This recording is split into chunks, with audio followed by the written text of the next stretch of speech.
et heureux contribuables. Pour une fois, j'ai décidé de commencer par un truc un peu léger, voilà. Alors, on a beau dire, mais l'Amérique et l'Europe, ça n'a vraiment rien à voir.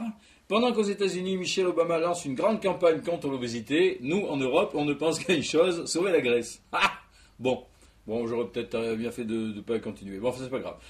Alors, à part ça, quoi de neuf? Eh bien, tout est neuf. En tout cas, tout va bientôt paraître merveilleux. Car voici apparaître le nouveau coup de Karcher médiatique, le monsieur propre qui va effacer l'ardoise magique et nous donner une nouvelle naissance. Après 2 mois de convalescence, à LA, Johnny revient, parmi les siens. Ah, vous avez vu ça? Bientôt, il revient, je te jure. C'est annoncé pour bientôt, Jojo de retour en France, pardon. Sans oublier un nouveau spot pour Optique 2000. Et si la presbytie empire, bientôt une pub pour les cannes blanches.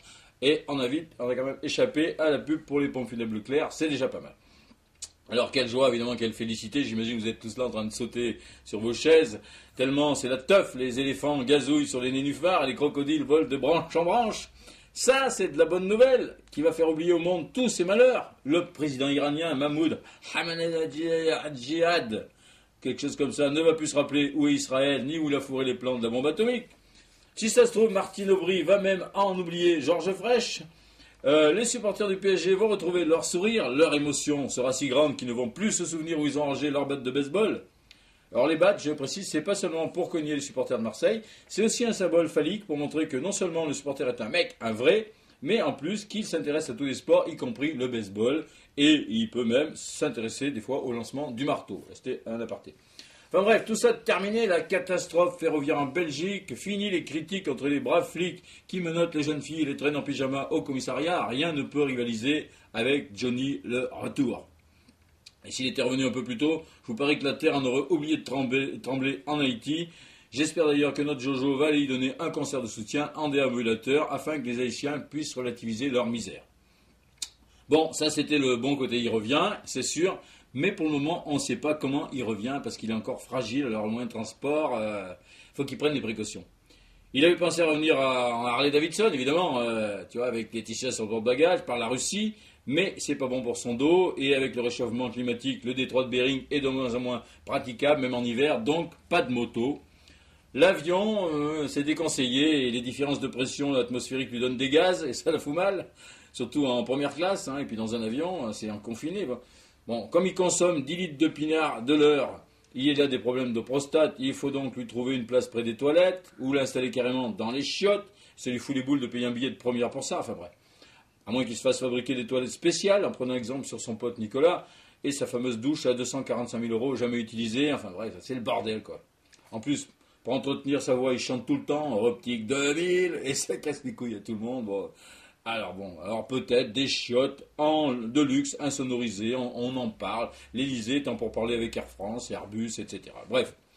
L'autre problème, c'est que Johnny, il fume comme une chaudière et dans les avions, c'est interdit, même dans les chiottes. À chaque voyage, il demande à aller fumer dehors. Il ne comprend pas pourquoi on lui refuse l'autorisation alors que c'est une grande star. On a beau lui expliquer qu'à 10 000 mètres d'altitude, il fait moins 50, il insiste. Bon, bref, l'avion... Bon, alors il y a la solution du bateau. Malheureusement, l'humidité pourrait lui rebloquer la colonne, à moins qu'on le mette dans un caisson étanche, comme on a fait pour l'emmener à Saint-Barth, là où il fait la fête en ce moment avec les copains. Ça s'est bien passé parce que c'est pas très long, mais pour traverser toute l'Atlantique en caisson étanche, on retombe sur le problème de la clope. Bref, c'est pas facile.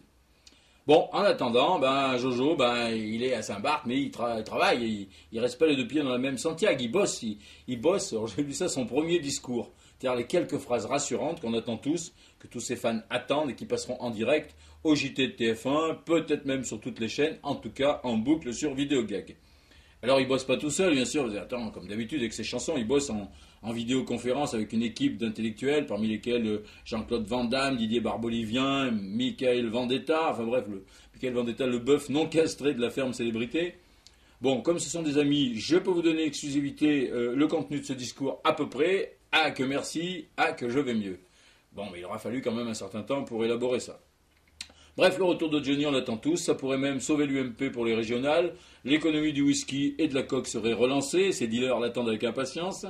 Le jour de son arrivée, Éric Besson pourrait même profiter de l'écran de fumée pour renvoyer un charter d'Haïtiens à Kaboul et un paquet d'Afghans à Port-au-Prince dans l'indifférence générale. Mais avec tous ces petits soucis de santé, le retour de Johnny, c'est pas encore gagné. Ou alors on appelle le docteur Delajoux pour qu'il le remette dans le coma pour le voyage. Voilà. Voilà, bah écoutez, bon anniversaire à Ange pour ses 40 ans, hein, magnifique, c'était très beau concert. 40 ans de rêve, et pareil, aussi bon anniversaire à tous les Verseaux du 3e décan. On leur souhaite le taureau dans la grande ours, bien sûr. Voilà, toutes ces bêtises et bien d'autres sont sur schraz.com. À la semaine prochaine.